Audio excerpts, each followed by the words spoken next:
it baffles me that, but Kate Pay said I wanted to be a coach. And Nah, I got it. that's She said, awesome. She said, I got into court, and she's a lawyer she Yeah. got her law. She said, I spent a little bit in the court in law, and that let me knew I didn't want to do that. So she was in court. I think I follow the same suit in terms of, I think coaching, especially at this level, it can be a calling. And for me, it was. I got my degree in justice administration. I wanted to go work in the FBI or the DEA, and I was going to grad school to just check a box. That's where I fell in love with the women's game. And I felt like, what? This is something I want to do. Like, I am all in, invested wholeheartedly. I'm going to follow my heart in this one moment. And I'm so glad I did, because I always joke with people. It's like, I found something I love, so I don't consider this work. I've never worked a day in my life. Yeah. Hey man, you know what? I'm coming off script because you touching things that I got to touch bases on. The women's game of basketball, dude. The WNBA. The everything that's going on, man. And I know you know what's going on over there in the W. And college basketball is women's basketball, man. I tell you, women's basketball is in such a great place, man. I love women's basketball. It's just in such place. But so what's your feeling? I already know. I've talked to all the coaches about what they feel about the W and what's going on in the W. But let's blend both of them together because they do tie together.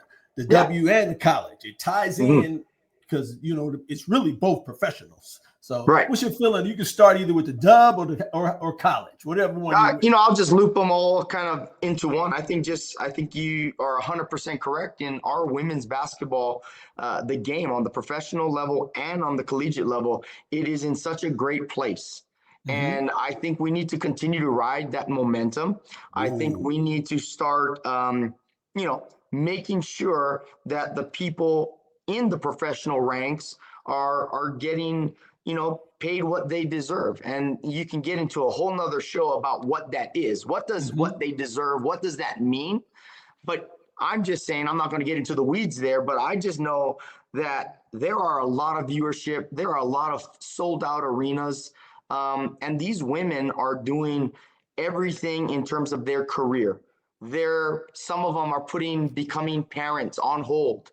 Some of them are just committing to the game right now. And that's great. And I think they should be rewarded for having that commitment, that dedication, and showing that basketball at the highest level. It's a beautiful thing to watch.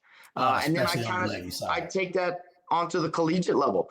We have amazing storylines in our game from East Coast to West Coast, North to South. And I love when the networks share that kind of limelight with the entire country and not just isolated on one coast or the other, because there are tremendous stories in our game. And I think that is the key to continue this evolution of our game, is just to shine light on the stories. A lot of great stories in women's basketball, from coaches to players.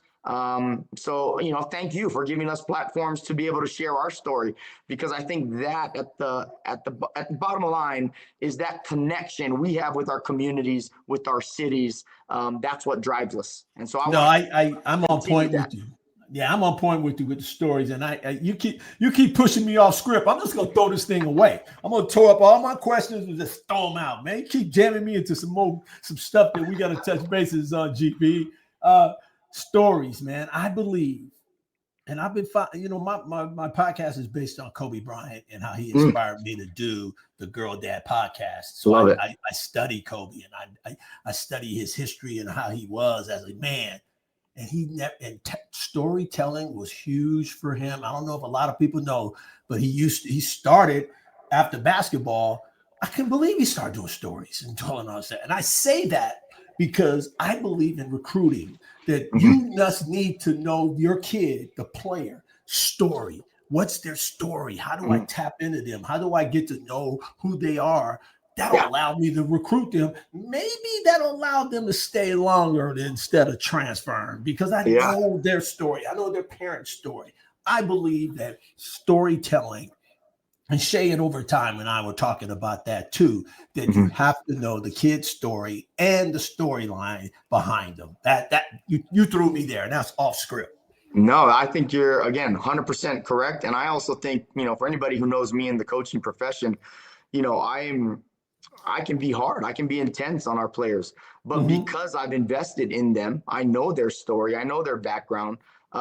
They're able to take sometimes that hard coaching and be able to respond. And then there's others that maybe if they don't, maybe I was off. Well, I'm mature enough to go back and be like, that's my bad. Like we won't do that ever again. But Yeah. I agree. I think the investment in the recruiting process allows coaching staffs to really have that strong connection and that strong relationship. But real quick, Kobe Bryant story. Not many people know. When I was at the University of Hawaii, I worked 2 Laker camps when Kobe Yeah. Bryant was in his prime. And storytelling, I still remember he stayed after every practice at least an hour. And I say at least because there were nights when it's 10 p.m. and nobody's been in the gym other than him and his trainers for 2 hours and the people who are working the camp.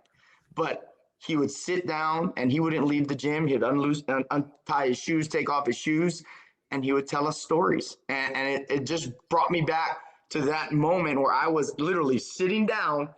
He's just chilling, drinking his Gatorade, icing his knees, icing his ankles, and he would tell stories for about 15 to 20 minutes. And it just was like, I was not a Laker fan until that moment. And Ah, I was a Kobe Bryant fan from there on out.